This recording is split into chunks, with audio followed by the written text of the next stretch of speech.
everybody, and welcome back to Full Throttle with the Gent. I am your host, Brendan the Gent. We have some things to talk about, some news and points, results from the race. Got a couple things here. So news, just after the race, Denny Hamlin got out of the car very sick. Needed medical attention right away. Well, it came to be known today that the crush panel in the rear fell off, and it caused CO2 levels to rise in the car. And he felt nauseous and had double vision by the end of the race. He's okay right now. He's checked out, cleared, whatever.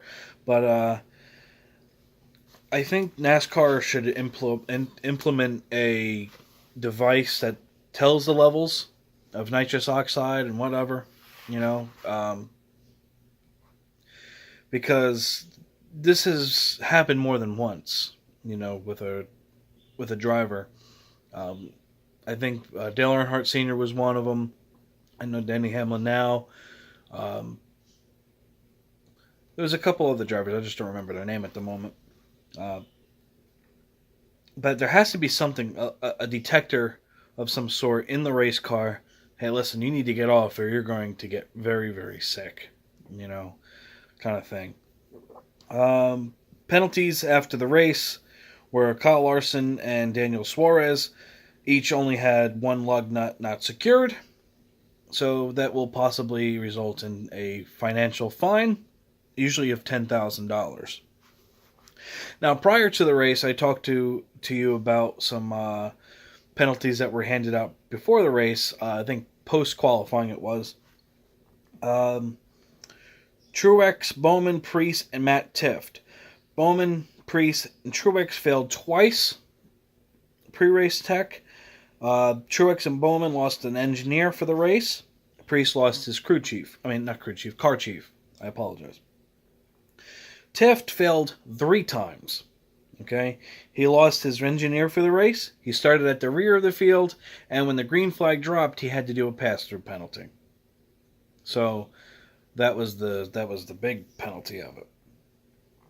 Drivers after the end of the race were talking about how the package was not good. They do not like the package. Kyle Busch used some colorful language that I do not speak on this channel to describe what happened with this race car. Kevin Harvick also expressed concern with it. You can't pass. You can't pass in the race car. It was very hard to. NASCAR is touting that there was record number of passes at Dover, this and that. Well, what Steve O'Donnell, the media, are not telling you about that fact was those passes were on pit road. Okay? So they don't count, really. Okay? You want green flag passes. Yes, great. Do not call it a record when those passes happened on pit road. Okay? Let's be truthful with ourselves and tell the fans right. Okay? You have Steve O'Donnell blasting the drivers and stuff for talking bad about the product. Well, Steve, why don't you listen to them? They're the ones out there driving the car. Why don't you listen to the fans? I don't think Dover was a good race. Okay? It had its moments, don't get me wrong. Every race does. But I don't think it was a good race in general.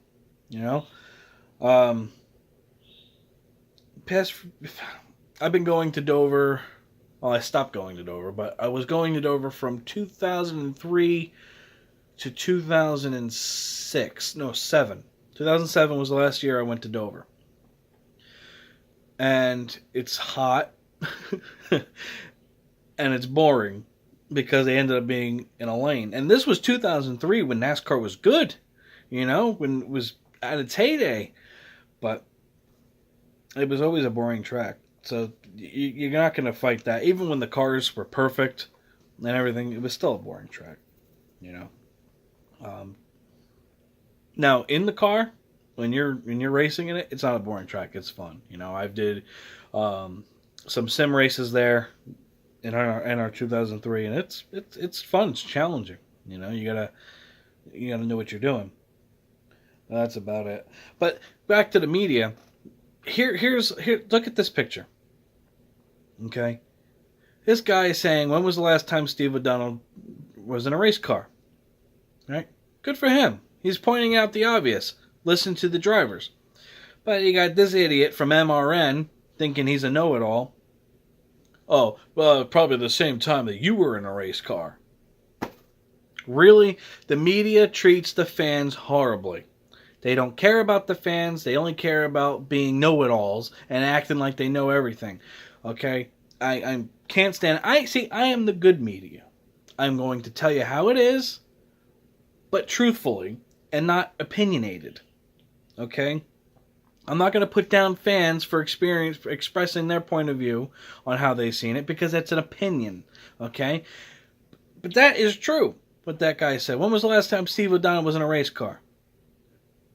He never was, right? Never was in a cup car. Bye, Steve. Your opinion's invalid. That's why I've always said, people like me who've worked in the sport and whatnot should be the only people telling it how it is for media-wise.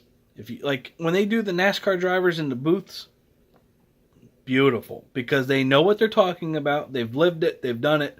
They have experience. Okay, that's why they brought Darrell Waltrip into the booth on Fox many years ago. Can't believe it's 20 years already. My gosh, 20 years ago. Okay, 19, but almost 20. These media people need to get off their high horse, stop attacking the fans for showing their opinion and support of what's going on, or disgust on what's going on. All right, if you haven't turned a wrench or haven't turned a wheel, you have no use to talking about it in the media. Okay, I'm not saying I know it all. I don't know it all. There's a lot of things that I don't know because of these new cars that I've never worked on. Okay? But I've at least worked in the sport. And I'll tell you how it goes with that way. What my experiences are. But Mr. Bagman, with his little headset there and sitting there behind it, acting like he knows it all. No. I mean, that's why I get on Dave Moody a lot. But this is already going too much. The other news was the rain. Of course, I did the breaking news announcement. We raced. The race was on Monday and whatnot. We have to figure out. This is my favorite thing I've seen. We have to figure out a way to keep the fans occupied in the parking lot areas so they don't hurt themselves. Look at this video. In the garage area, Joey's standing here. Shell pens all fire suit on, ready to go. You look like you're chopping at the bit, ready to go racing here today. I would really like to go racing. Dude, what the? I absolutely love that video. Oh my gosh. That is hilarious. That is what goes on at these racetracks. I mean, I was... How old was I? I was in my teens, and I was at Richmond. I believe it was 2004. And, no, this was Nazareth. It's Nazareth. I was in my teens. I wasn't old enough to drink. And, this drunk guy stumbling across the parking lot. Or was this Dover? It was Dover, because it was rained out, and we stayed the Monday. He comes stumbling. And he goes, here, gives me a brand new beer. Thank you. I'm not going to say no. He doesn't know any better. He's out of his mind.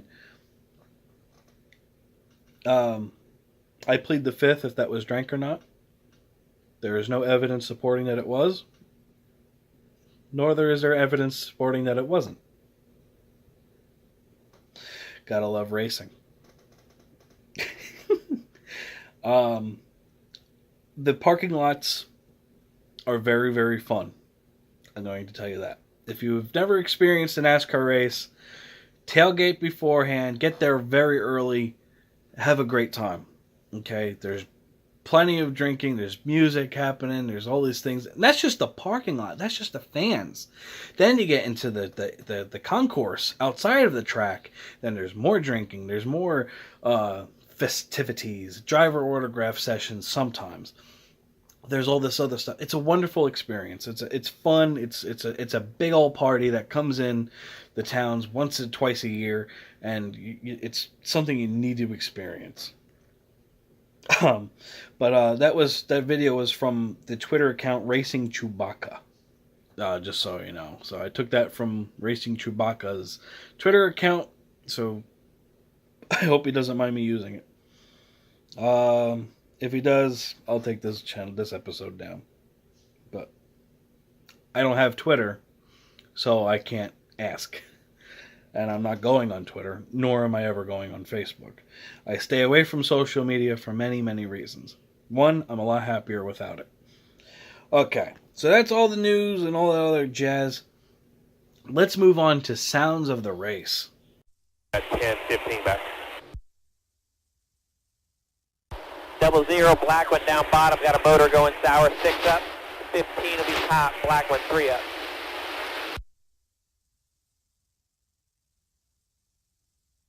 All clear, plenty of room. And then 15 will be top. Clear. 5 to go. Clear high, clear high. Outside, outside. All clear, you're fine. By 3, half up. 15 full, quarter, clear, clear. So by 3 and then 6 to the leader. Clear. Good, he tried a diamond, he lost a little. 4 more. A little more, just a little too much slide back there. 47 should go top. Nothing out back. He's 2 to go right here, 2 more. You're going to be catching this 47 car up here. He's 2 in front of the 41.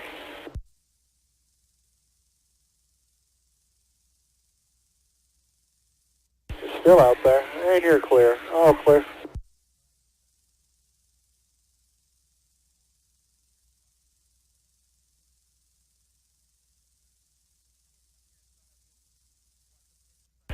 White flag, bud. White flag right here. Back her down here, bud. Nothing more. Go to 41. It's still out high. Way high. Still outside. Still outside. Got plenty of room behind him to bring it back here, bud. Plenty of room behind him. Just bring it back to the checker flag for me, baby. Outside still. Outside. We get the gold monster, baby. The gold one. Congratulations, Martin. Hell of a job, bud. Big crew, y'all. That was awesome. Baby, hell of a race car. Woo! All right, y'all. There was the sounds of the race. I heard the excitement in Martin Truex Jr.'s voice. It's funny. Martin Truex Jr. has won 3 Dover races, all of them on a Monday. Okay, I think that is so funny that he has not won a NASCAR race at Dover on a Sunday. They've always become wins after a rain event. I think that's funny. That's a cool statistic. And I'd like to see him continue that trend. But at the same time, I really don't want it to race out on Sundays anymore. But let's move on to driver standings. And I mean results, race results. I don't know why I keep calling it standings. All right, everyone, here is the results from NASCAR's race at Dover. Martin Truex Jr. gets his 3rd Dover win and 2nd of the year. Alex Bowman is finished 2nd. 3rd was Kyle Larson. 4th was Kevin Harvick. 5th was Chase Elliott after a really good run that day. 6th was Eric Jones. Joe Logano was 7th. 8th, William Byron. 9th, Clint Bowyer. 10th was Kurt Busch.